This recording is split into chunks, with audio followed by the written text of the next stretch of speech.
Vou ler aqui, beleza? Certo, beleza. Prefácio à segunda edição. A questão acerca da forma sobre a qual deveria reeditar esta obra, esgotada já há uma série de anos, causou-me não poucos cuidados. As investigações lógicas foram, para mim, uma obra de ruptura, e não por isso, não um fim, mas um começo. Após a conclusão da impressão, prossegui de imediato com os estudos. Buscava dar-me a mim mesmo uma justificação integral sobre o sentido, o método e o alcance filosófico da fenomenologia. Persegui mais além em todos os seus aspectos as linhas complexas do problema e, simultaneamente, buscar e abordar também os problemas paralelos em todos os domínios ônticos e fenomenológicos. Compreensivelmente, muitas das concepções obtidas no acesso inicial ao novo território modificaram-se com a ampliação do horizonte assumido na investigação, com um conhecimento mais profundo das modificações intencionais, interligadas entre si de maneira tão desconcertante e das estruturas de consciência tão complexamente intrincadas.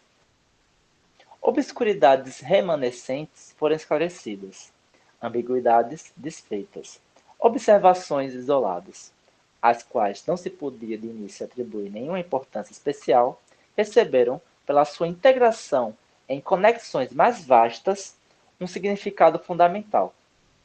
Em suma, em todas as partes da esfera original de investigação ocorreram não só acrescentos, mas reapreciações e, à luz do conhecimento simultaneamente ampliado e aprofundado, a ordenação das exposições não mais aparecia como a mais adequada. Em que direção e em que medida estes progressos foram realizados e o círculo da investigação ampliado, mostra já o primeiro livro, recentemente editado, das minhas ideias para uma fenomenologia pura e uma filosofia fenomenológica, impresso no primeiro volume da Jahrbuch für Philosophie und Phänomenologische Forschung, seja Anuário para a Filosofia e Investigação Fenomenológica.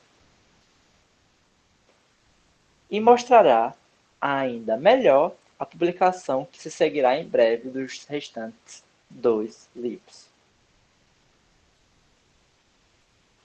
Alimentava originalmente a esperança de que me seria possível, após a descoberta e investigação da problemática radical da fenomenologia pura e da filosofia fenomenológica, apresentar uma série de exposições sistemáticas que tornaria dispensável uma reedição da obra antiga, na medida em que o conteúdo desta, de modo nenhum abandonado, mas expurgado e convenientemente dividido, se juntasse de maneira apropriada a essas exposições.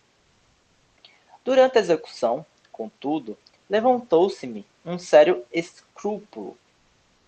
Dadas, as, dadas a extensão e a dificuldade das investigações, que é certo já estavam feitas em concreto, mas careciam ainda quer de unificação literária, quer, na maior parte dos casos, de uma reexposição e certamente, em pontos difíceis, também de aperfeiçoamento, a realização desse objetivo iria ocupar ainda muitos anos.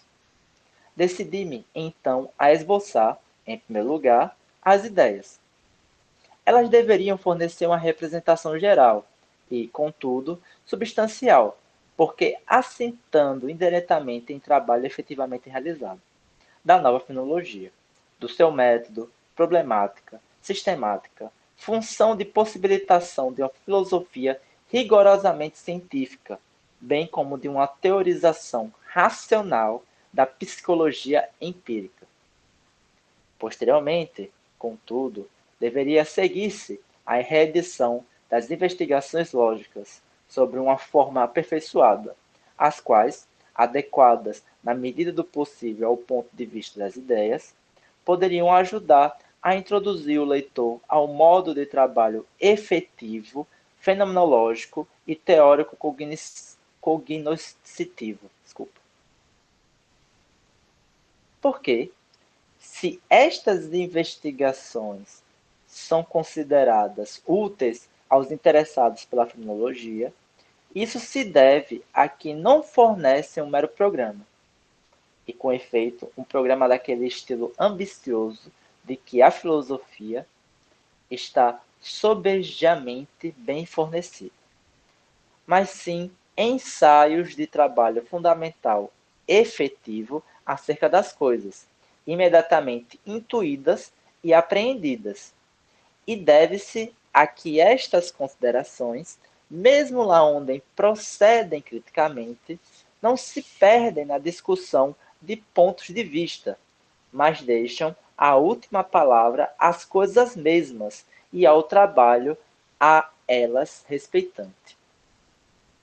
Nos seus resultados, as ideias deveriam apoiar-se nos das investigações lógicas, tendo nestas o leitor estado ocupado com uma investigação explícita acerca de um conjunto de questões fundamentais. Então, as ideias, com o seu modo de esclarecer o método a partir das suas fontes últimas, de traçar as estruturas principais da consciência pura e de nela exibir sistematicamente os problemas de trabalho, poderiam ser-lhe úteis para um progresso autônomo mais além. Cara, eu fico impressionado com como ele faz parecer. Não é que ele faz parecer, mas eu não, de fato não sei se foi assim, né? Como ele faz parecer que realmente é um planejamento todo teórico que ele está fazendo. Que cada obra se encaixa com um propósito que ele quer realizar.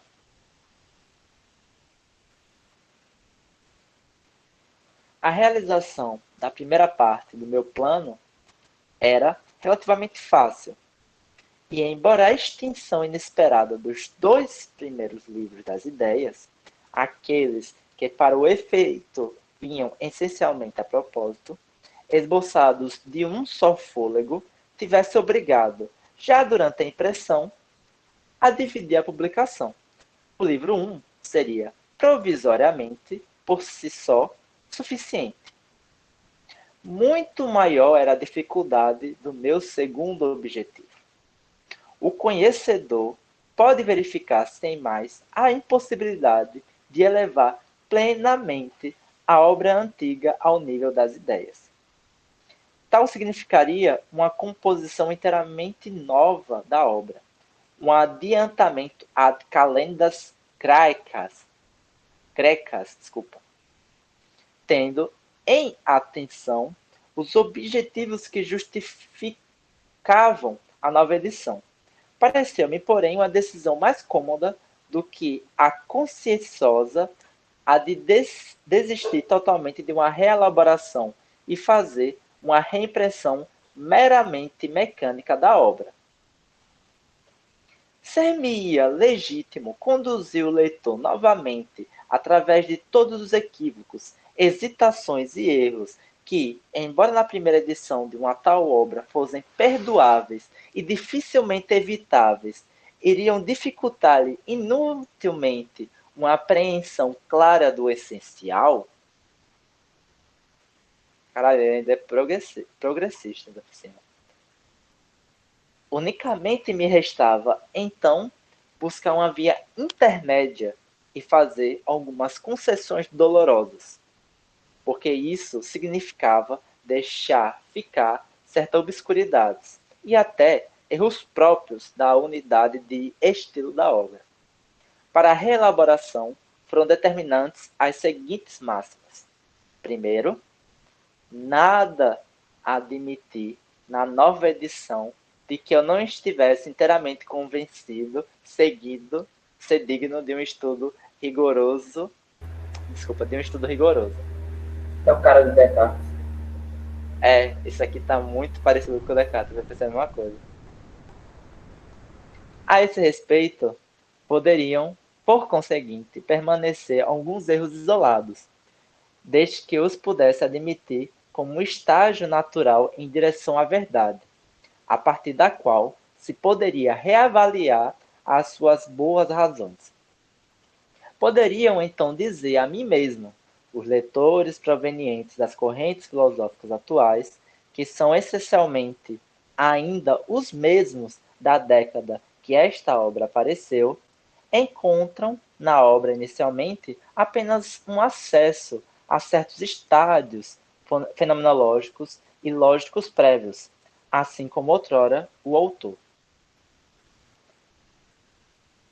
E somente quando adquirirem um domínio seguro do modo de investigação fenomenológico, reconhecerão, então, o significado fundamental de diversas distinções que inicialmente lhe tinham aparecido como matizes insignificantes.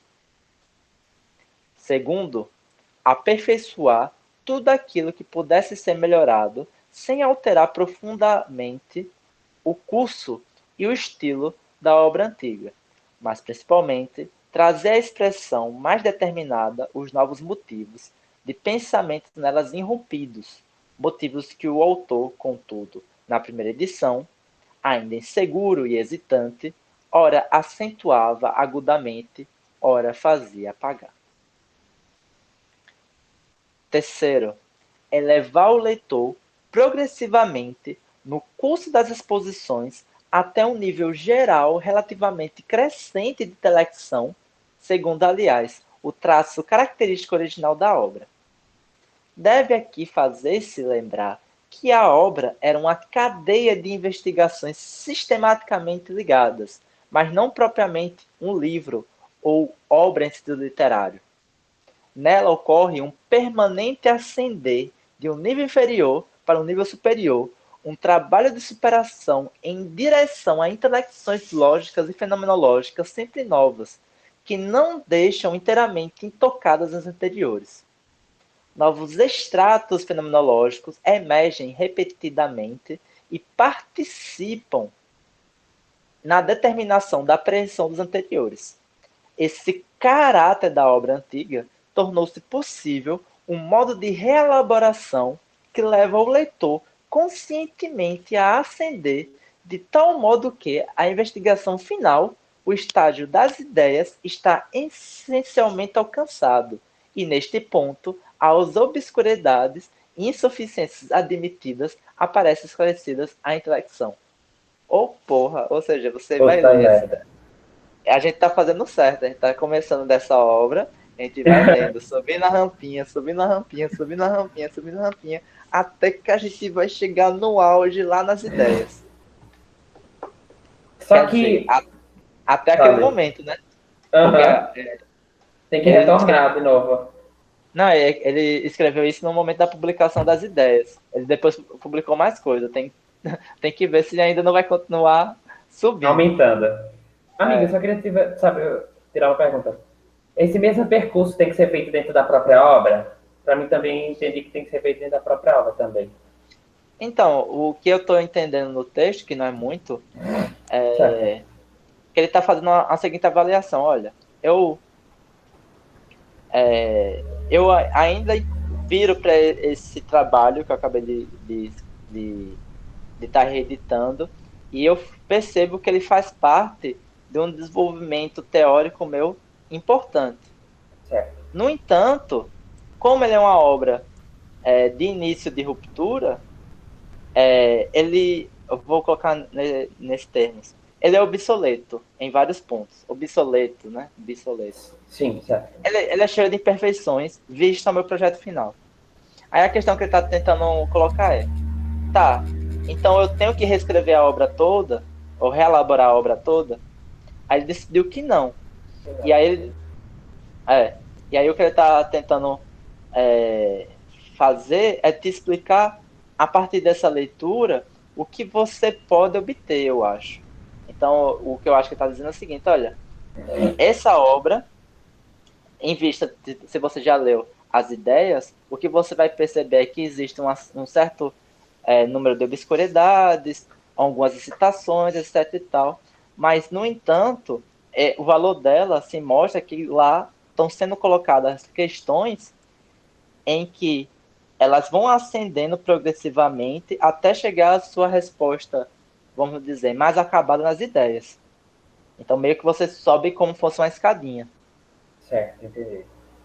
Então, nesse caso, seria, eu estou lendo aqui, as possíveis obscuridades que ficam em insuficiência nessa obra que a gente está lendo, nesse caso, será respondida nessa ascendência que a gente vai fazendo, conforme a gente vai fazendo nessas obras.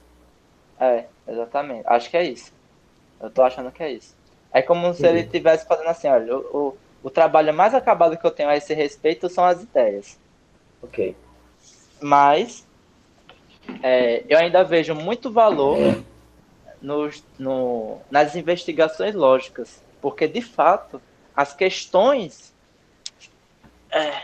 que foram postas nela são fundamentais até hoje para a minha filosofia. Estou entendendo assim o que ele está falando. Entendi. Certo. Eu acho que ele não falaria nem para a filosofia dele, ele falaria para a questão no geral que ele está No tratando. geral. Entendi. Talvez seja útil para você, enquanto é, filósofo também, ler essa obra. Vai saber, né? Vamos Vai lá. saber.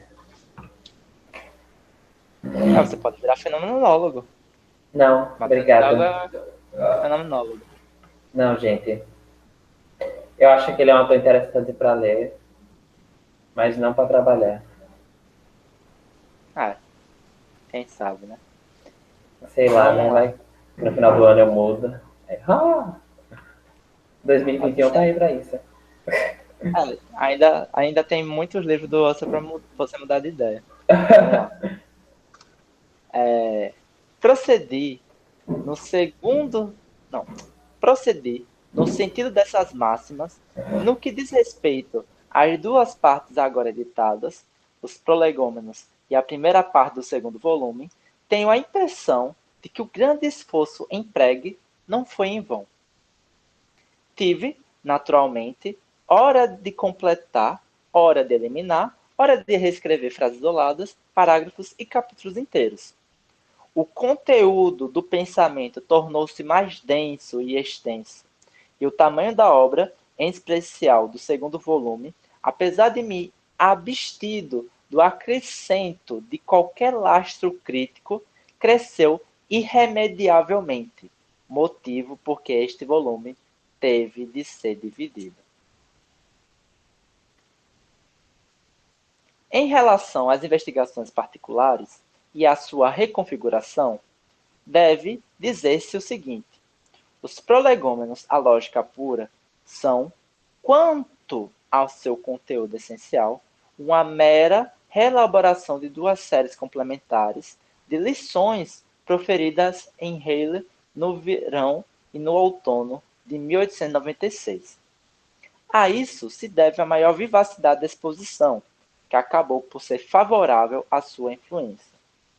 O escrito é também concebido numa só peça, e eu acreditava, por isso, não deve reelaborar não dever reelaborar radicalmente. Por outro lado, verifiquei ser possível, sensivelmente, a partir do meio, levar a cabo muitos aperfeiçoamentos assinaláveis na exposição, suprimir erros e trazer pontos importantes a uma luz mais perfeita. É certo que algumas insuficiências em partes fundamentais, como o conceito de verdade em si, orientado de maneira demasiado unilateral, segundo as vérités de raison, na medida em que pertencia ao plano de unidade do escrito, tiveram que ser tiveram de ser deixadas tal qual, desculpa. A sexta investigação, agora a segunda parte do segundo volume, apresenta a este respeito os esclarecimentos necessários. pareceu-me pouco adequado sobrecarregar a controvérsia acerca do psicologismo com novas críticas ou mesmo com réplicas, que não trairiam, aliás, o mínimo motivo de pensamento novo. Tenho que sublinhar explicitamente a relação desse escrito de 1899, que surge agora essencialmente apenas renovado, com essa mesma época. Aí tem uma nota de rodapé. A impressão dos prolegômenos sem o prefácio estava completa já em novembro de 1899, conforme o meu anúncio nessa revista.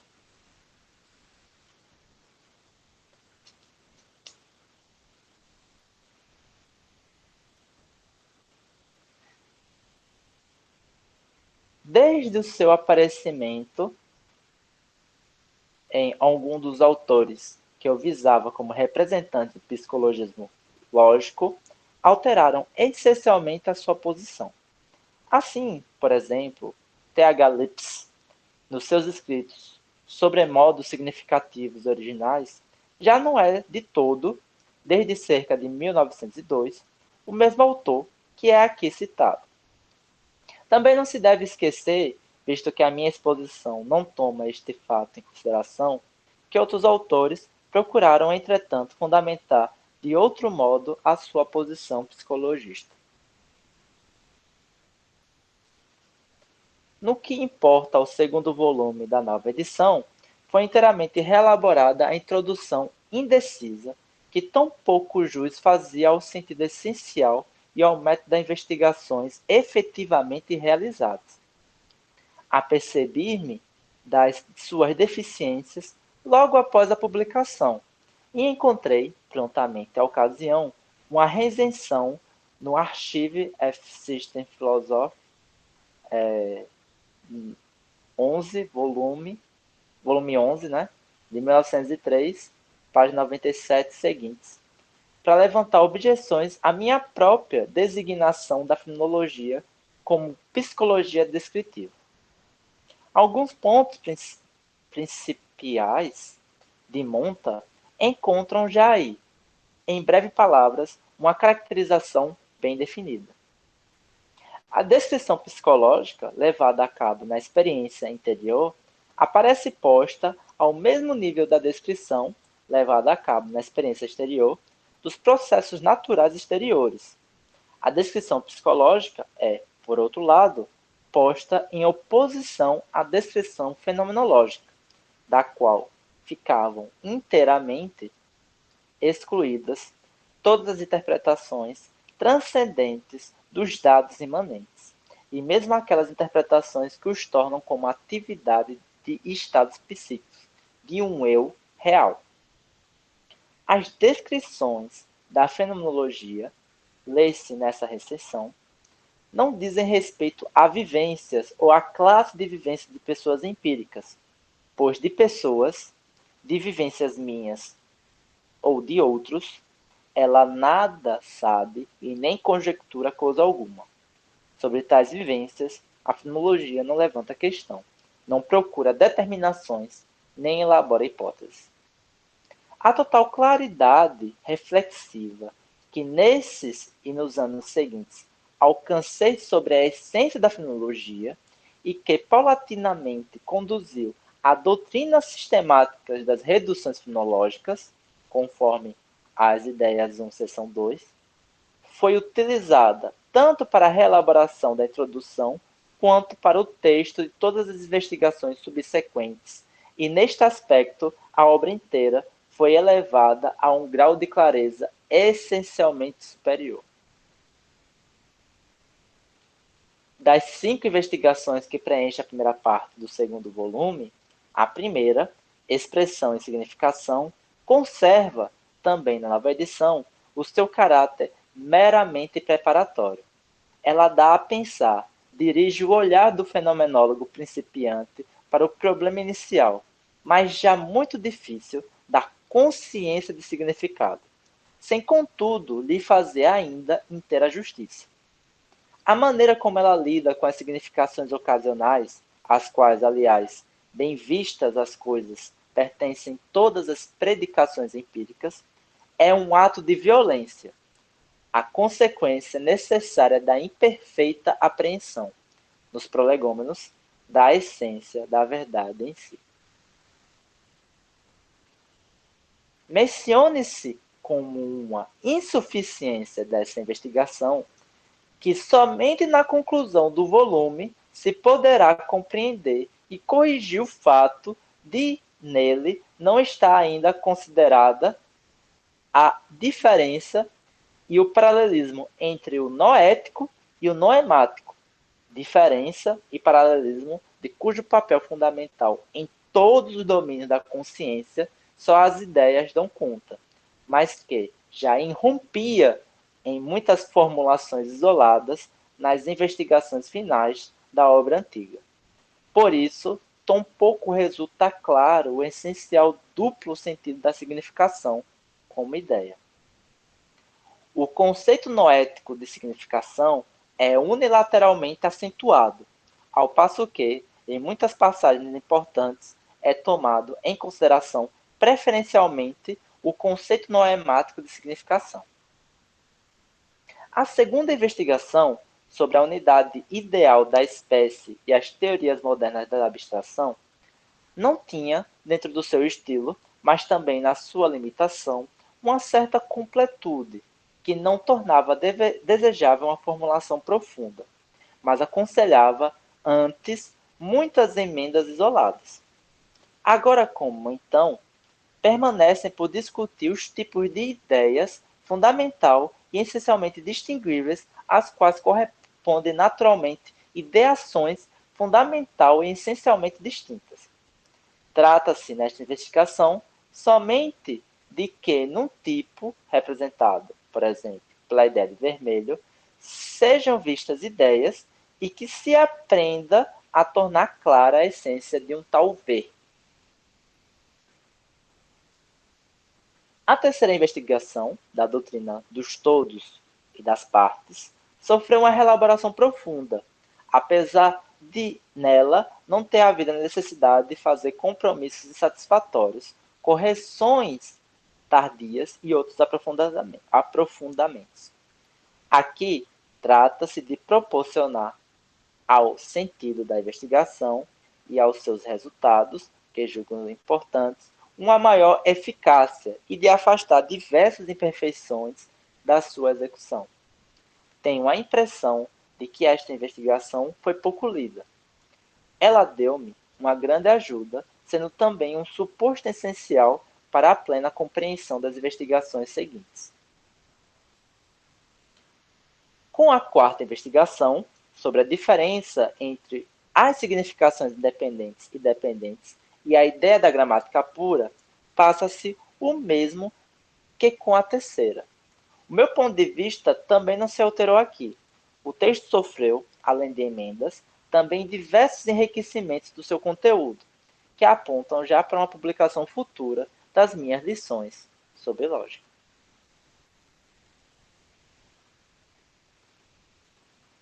A quinta investigação, sobre as vivências intencionais e os seus conteúdos, teve de sofrer uma profunda reelaboração. Nela, são abordados problemas capitais da finologia, em particular da doutrina finológica do juízo. Olha aí o juízo, minha gente. Em relação aos quais, sem que a estrutura e o conteúdo essencial da investigação tivessem de ser alterados, era possível visar um grau consideravelmente superior de clareza e intelecção. Não aprovo mais a contestação ao eu puro. No entanto, deixei ficar, sobre uma forma abreviada e formalmente melhorada, as afirmações a esse respeito, visto constituírem o substrato de interessantes discussões polêmicas de Penartop, conforme a sua Psicologia Geral, volume 1, de 1912. Ou seja, o eu puro, que vai ser uma das críticas do Sartre na Transcendência do Ego, já era motivo de controvérsia na época do Husserl. Só que ele já não aceita mais essa contestação. E parece que um autor que tratou sobre isso foi Sinartópio. Sinartópio também é muito famoso. Tá bom, não é tão famoso. Já vi ele sendo mencionado outras vezes. Risquei completamente o muito citado, pouco claro e no contexto inteiramente dispensável, parágrafo 7º, intitulado Delimitação recíproca entre a psicologia e a ciência da natureza. Só fui talvez demasiado conservador em ter mantido uma vez que em geral me contive em tocar na terminologia antiga da obra, o termo inteiramente inadequado de representação nominal. Está destinada a segunda parte do segundo volume à reelaboração, já no prelo, da sexta investigação, fenomenologicamente a mais importante. Nela, depressa, me convenci de que não mais me conseguiria desvencilhar somente com a reelaboração, parágrafo a parágrafo, da exposição original. É certo que, assim como para as outras investigações, o seu fundo de problemas deve permanecer normativo. Avancei, contudo, em relação a ele consideravelmente mais longe, e neste ponto não podia mais aceitar compromissos segundo as minhas máximas. Em consequência, procedi de modo inteiramente livre, e para conduzir cientificamente os grandes temas, que na primeira edição eram tratados de maneira demasiado imperfeita, acrescentei sequências inteiras de novos capítulos, o que me fez crescer desmensuradamente a extensão dessas investigações. Assim, como nos prolegômenos, tampouco respondi, no segundo volume, como uma pequena exceção da quarta investigação, às muitas críticas que, como infelizmente tive de constatar, assentavam quase exclusivamente em mal-entendidos sobre o sentido das minhas exposições. Considerei, por conseguinte, mais proveitoso debater de forma geral, na conclusão do segundo volume, à maneira de um epílogo, os mal-entendidos típicos dos meus esforços filosóficos e sua inserção histórica. O leitor fará bem em lançar um olhar a esse apêndice ainda antes de ler os prolegômenos, para se precaver em devido tempo contra tais erros, ao que parece, são naturais. À obra foi acrescentado um minucioso índice, cuidadosamente elaborado pelo Rudolf Clemens, sei lá o que quer dizer esse um cândido. Tenho, em geral, de agradecer a ajuda amável de diversas pessoas.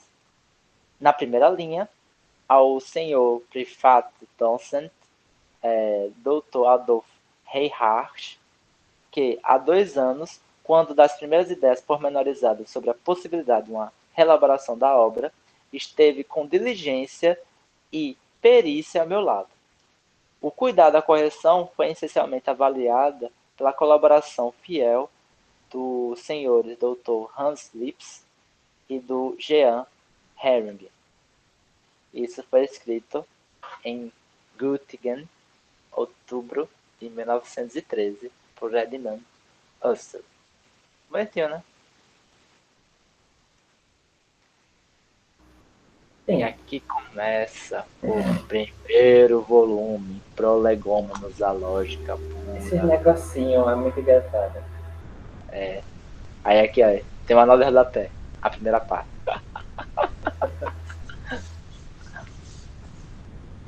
E aqui a gente começa com o primeiro parágrafo, que se chama A Controvérsia sobre a definição da lógica e o conteúdo essencial das suas doutrinas.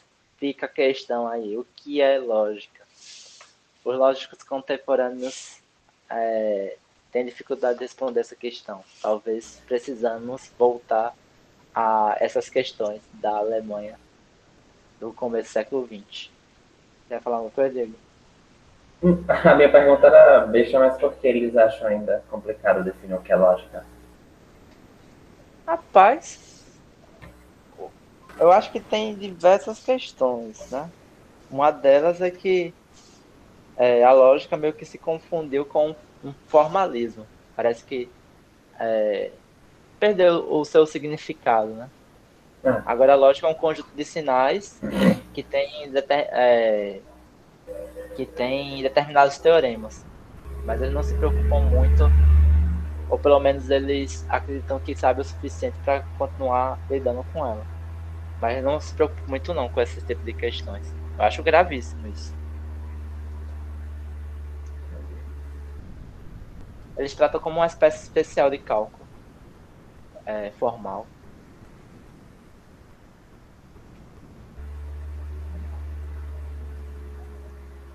Vamos lá. Há uma grande diferença de opiniões tanto em relação à definição da lógica, quanto ao próprio tratamento dessa ciência. Tal era naturalmente de esperar acerca de um objeto com respeito ao qual a maioria dos autores apenas se serviu da mesma palavra para expressar pensamentos diferentes. Isso aqui é uma citação. Vamos ver de quem é a citação. Olha, é do John Stuart Mill, em seu texto Lógica, introdução, parágrafo 1, que é a tradução alemã de Compass. Poderia criar uma nota tradutor, né, explicar que obra é essa, que eu não sei se de fato é aquela obra lógica, indutiva e dedutiva que a gente incluiu no nosso projeto. Aqui, mas já perceba a importância de John Stuart Mill aqui, ó. Já apareceu o cara logo na primeira citação da obra. Aí vamos lá. Desde que John Stuart Mill introduziu, com essas palavras, o seu valioso tratado de lógica, decorreram várias décadas. Pensadores significativos deste e do outro lado do canal dedicaram à lógica o melhor das suas forças, e a literatura a seu respeito foi permanentemente enriquecida com novas exposições. Todavia, ainda hoje, estas palavras podem servir como um sinal característico adequado para descrever o estado da ciência lógica. Ainda hoje, estamos muito longe de um consenso generalizado quanto à definição da lógica e ao conteúdo das suas doutrinas essenciais. Não que a lógica atual apresente ainda a mesma figura que a lógica em meados do século XIX, principalmente devido à influência do notável pensador citado. Dentre as três principais correntes que encontramos na lógica, a psicológica, a formal e a metafísica. Olha só, em Husserl ele descreve três correntes de lógica. Vamos ver aqui. A primeira goza de uma preponderância decisiva no número e no significado de seus defensores. As duas outras correntes, porém, continuam ainda a reproduzir-se. As controversas questões de princípio, que se refletem às diversas definições da lógica, permanecem controversas e, no que diz respeito ao conteúdo doutrinal das exposições sistemáticas, continua a ser válido e, em ainda maior medida, que os diversos autores se servem somente da mesma palavra para expressar pensamentos diferentes. E isso não se aplica apenas às exposições provenientes de filões teóricos diferentes. O quadrante onde encontramos o maior dinamismo, o da lógica psicológica, exibe unidade de convicções unicamente no que se refere à delimitação da disciplina e quanto aos seus objetivos e métodos essenciais. Mas dificilmente seremos acusados de exagero se, a propósito das doutrinas lecionadas e, principalmente, também a propósito das interpretações opostas das fórmulas e doutrinas tradicionais, empregarmos a fórmula bellum omnium contra omnes. Vã seria a tentativa de delimitar uma súmula de teses ou teorias substanciais, na qual pudéssemos encontrar um núcleo duro da ciência lógica da nossa época e o seu legado para o futuro. E aí, legal o primeiro parágrafo?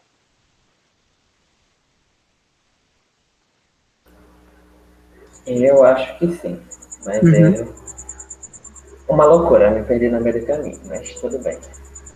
Eu gostei da divisão dele em três correntes, né? A psicológica, a formal e a metafísica. Tá. Emerson, você acha que o Frege se insere em qual das três? Eu acho que é formal, com certeza. Agora, eu acho que eu fico com um pezinho também no metafísico, depois que você fala todo o trabalho que ele tem para colocar uma ontologia, uma semântica nas obras dele. Eu também acho que o Frege tende. é, Talvez o Frege da consociografia não. Eu acho que o Frege da consociografia é formal. Mas o Frege dos artigos posteriores à distinção entre sentido de referência e introdução do valor de verdade já é a lógica metafísica. E a lógica psicológica é Stuart Mill. Uma lógica formal pode ser Hilbert, por exemplo, se a gente quiser três autores distintos. O Russell, com certeza, é lógica no sentido metafísico.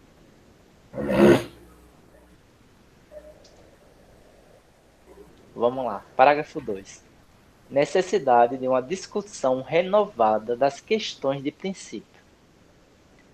Numa tal situação da ciência, que não autoriza a separar a convicção individual da verdade que a todos obriga, o retorno às questões de princípio mantém-se uma tarefa sempre a retomar de novo. Isto parece ser válido muito especialmente para as questões que desempenham um papel determinante na controvérsia entre as diferentes correntes e, assim, também na controvérsia sobre a correta delimitação da lógica. É certo que o interesse justamente por essas questões aferreceu de forma visível nas últimas décadas. Elas pareciam estar totalmente resolvidas, depois dos brilhantes ataques de Mill contra a lógica de Hamilton, e depois das não menos célebres, embora não tão frutíferas, investigações lógicas de Trendelenburg. Isso aqui é um autor que eu tenho particular interesse também, esse cara. Quando, então, com grande acréscimo dos estudos psicológicos, a corrente psicologista conquistou também na lógica a preponderância, todos os esforços se concentraram meramente na construção geral da disciplina, segundo os princípios admitidos como válidos. Entretanto, a circunstância de não ter alcançado grande êxito tantas tentativas de trazer a lógica ao curso seguro de uma ciência, empreendidas por tão significativos pensadores, dá aso à conjectura de que os objetivos perseguidos não são suficientemente esclarecidos, na medida requerida para uma investigação bem-sucedida. Esse curso seguro de uma ciência é uma expressão que o Kant utiliza, por exemplo. Só que para o Kant a lógica já nasceu nesse curso seguro de uma ciência. E aqui o que parece é que eles ainda estão tratando acerca disso, esses autores. A apreensão dos objetivos de uma ciência encontra, porém, a sua expressão na definição da mesma. Não podemos, naturalmente, ser de opinião de que a elaboração bem-sucedida de uma disciplina tem de anteceder uma determinação conceitual adequada do seu domínio. As definições de uma ciência refletem as etapas do seu desenvolvimento. Como a ciência progride também o conhecimento subsequente das propriedades conceituais dos seus objetos, a delimitação e a situação de seu domínio.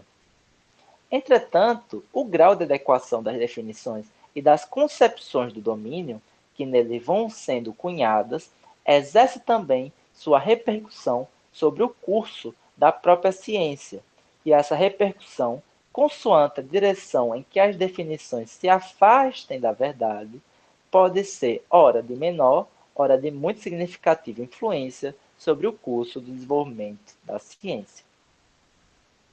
O domínio de uma ciência é uma unidade objetiva fechada. Não reside no nosso arbítrio onde e como delimitamos o domínio da verdade. O reino da verdade divide-se objetivamente em domínios. A investigação tem de se orientar segundo essas unidades objetivas e coordenar-se em ciências.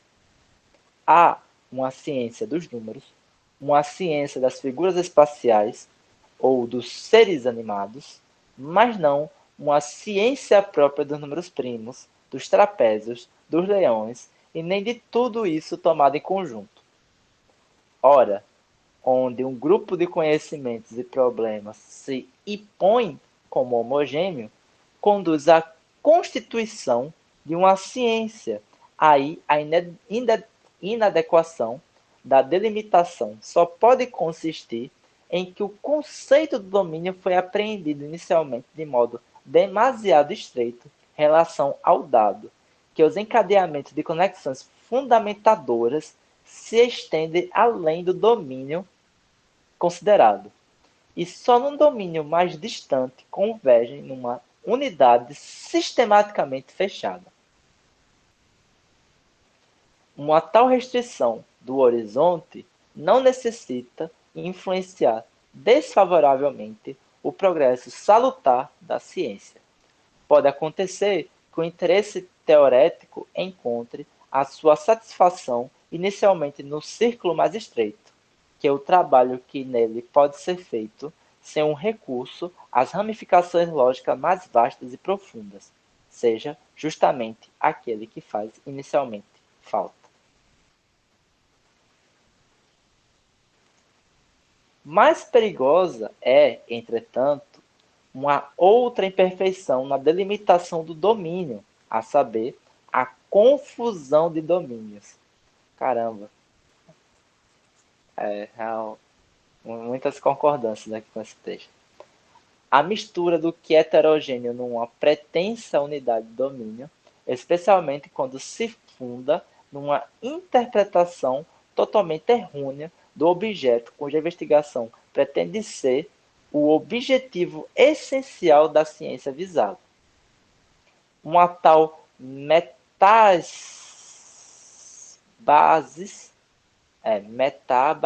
metábasis eis halogenos pode ter os resultados mais danosos. A fixação de objetivos inadequados, emprego de métodos principalmente errados, porque incomensuráveis com o verdadeiro objeto da disciplina, confusões dos extratos lógicos, de tal modo que as teses e as teorias, frequentemente sob as roupagens mais extravagantes, deslizam para o meio de sequências de pensamento inteiramente alheios, como momentos aparentemente secundários ou consequências acidentais e etc. É precisamente nas ciências filosóficas que esses riscos são consideráveis, e por isso a questão pelo alcance e fronteiras tem, para o progresso dessas ciências, um significado muito maior do que nas que estão fornecidas ciências da natureza externas, onde o curso das nossas experiências nos impõe divisões de domínios, no interior dos quais é possível, ao menos, um estabelecimento provisório de pequena pesquisa bem-sucedida. Visa especialmente a lógica o famoso dito de Kant, que aqui fazemos nosso. Não é crescimento, mas desfiguração das ciências, quando se confundem as suas fronteiras. Uau! Uau! As investigações que se seguem esperam, com efeito, tornar claro que a lógica até aqui, e principalmente a lógica atual, psicologicamente fundada, sucumbiu quase sem exceção aos perigos enunciados, e que pela incompreensão dos fundamentos teóricos e pela confusão de domínios daí resultante, o progresso no conhecimento lógico foi substancialmente dificultado. E aí, o que acharam até aqui?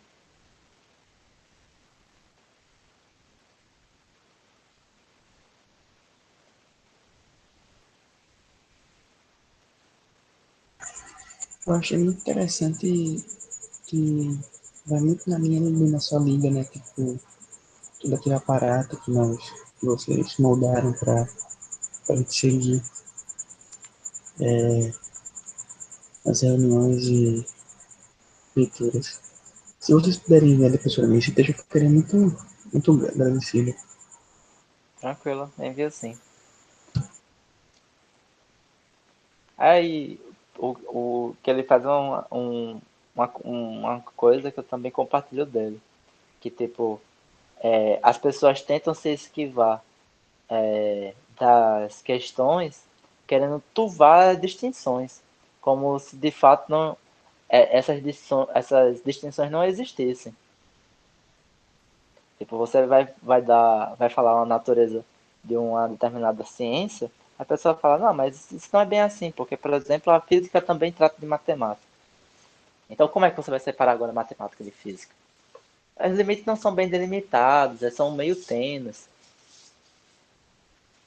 Aí, o que está se confrontando é contra esse tipo de posição, porque, na verdade, isso é prejudicial para a própria ciência como um todo.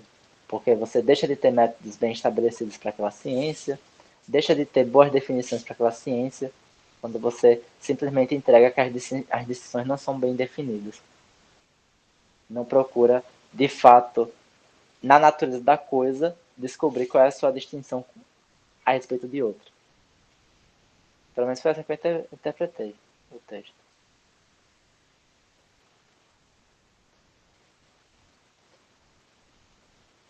Parágrafo 3º. As questões controversas. O caminho a tomar. As questões tradicionalmente controversas, a propósito da delimitação da lógica, são as seguintes. Primeiro, se a lógica é uma disciplina teorética ou prática, isto é, uma técnica.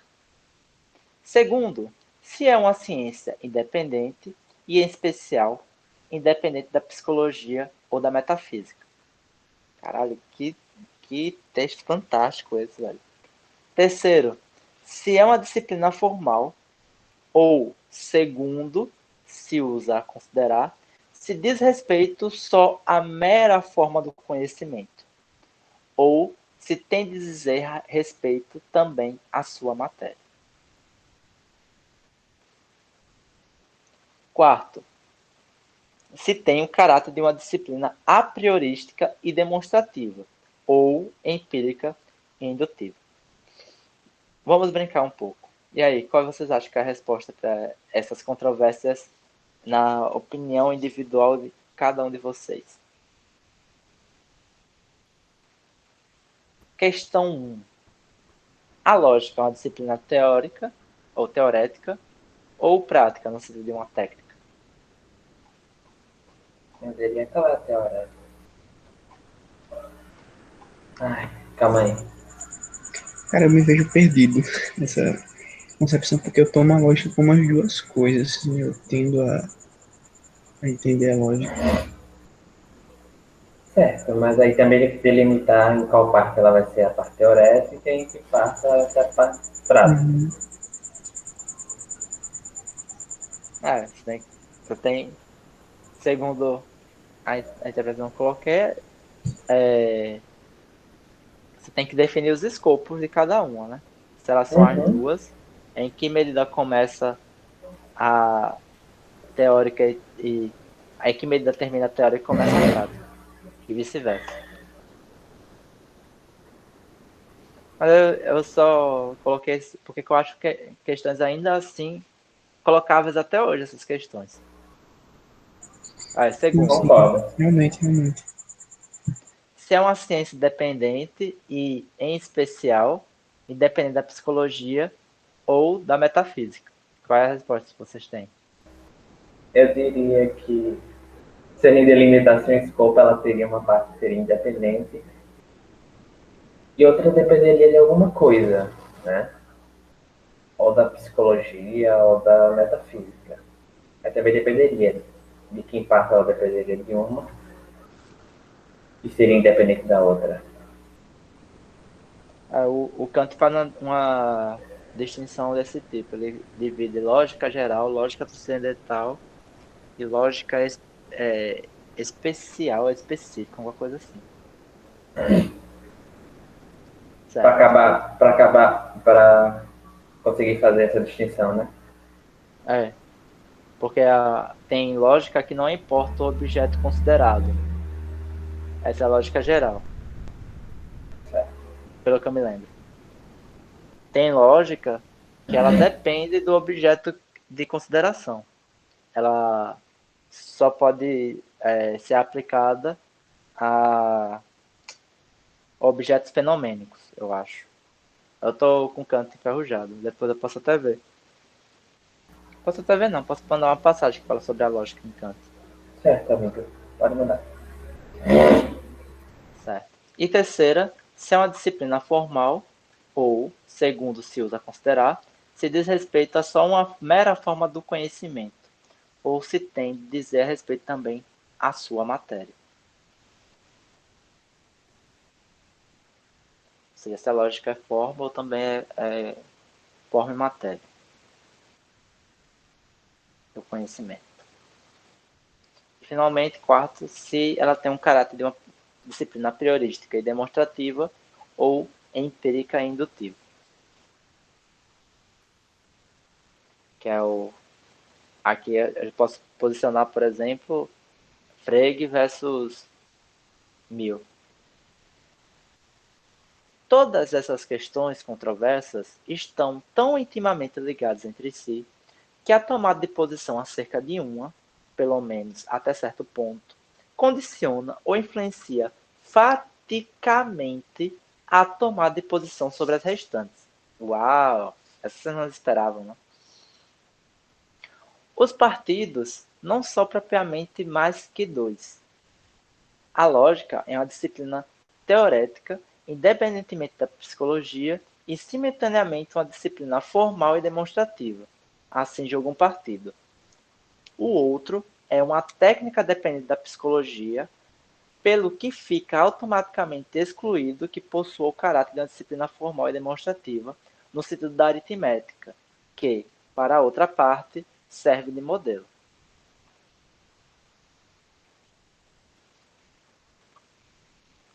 Posto que não visamos propriamente tomar parte nestas controvérsias tradicionais, mas antes no esclarecimento das principais diferenças que nelas se jogam e, em última instância, no esclarecimento dos objetivos essenciais de uma lógica pura, achamos por bem tomar o seguinte caminho: admitir, como ponto de partida, a determinação hoje quase universalmente aceita da lógica como uma técnica e fixamos o seu sentido e sua justificação. A isso se liga, naturalmente, a pergunta pelos fundamentos teoréticos dessa disciplina, e muito particularmente pela sua relação com a psicologia. Estas perguntas recobrem, no essencial, se não completamente, pelo menos numa parte principal, as perguntas capitais da teoria do conhecimento respeitantes à objetividade do conhecimento. O resultado de nossa investigação a este respeito é o isolamento de uma nova ciência puramente teorética, a qual constitui o fundamento mais importante para toda a técnica do conhecimento científico e possui o caráter de uma ciência a priorística, puramente demonstrativa. Ela é o que visaram Kant e outros defensores de uma lógica formal ou pura, mas não corretamente determinado no seu conteúdo e alcance. Como resultado final dessas reflexões, perfila-se claramente uma ideia do conteúdo essencial da disciplina controversa, pela qual é automaticamente fornecida uma posição clara acerca das questões levantadas. Ou seja, em resumo, vai assumir a lógica como técnica para discutir uma disciplina teorética que iria fornecer fundamentação para essa disciplina técnica que a gente está assumindo que a lógica é.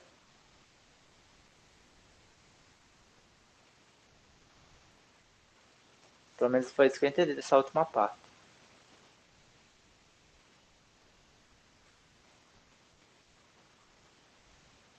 E aqui adentramos capítulo 1. A lógica como disciplina normativa e em especial como disciplina prática. Pessoal, é aqui que eu me despido de vocês. Não, tranquilo. A gente encerra por aqui então, beleza? Certo. Belezinha.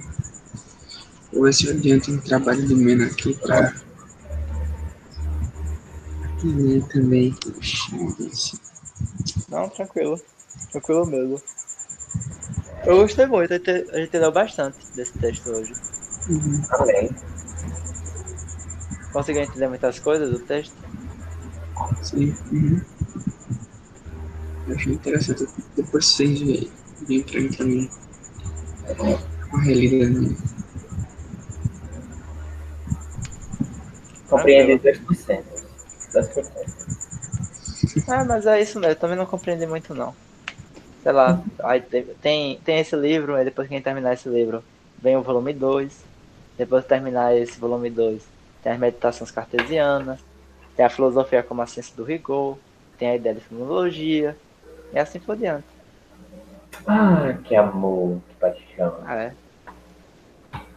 Vamos lendo. Boa, Uma vamos hora a gente sim. entende. Entende sim. Boa noite para vocês. Boa noite. Boa noite, pessoal. Fiquem bem. Até. Você também, Diego. Até mais. Falou, saúde.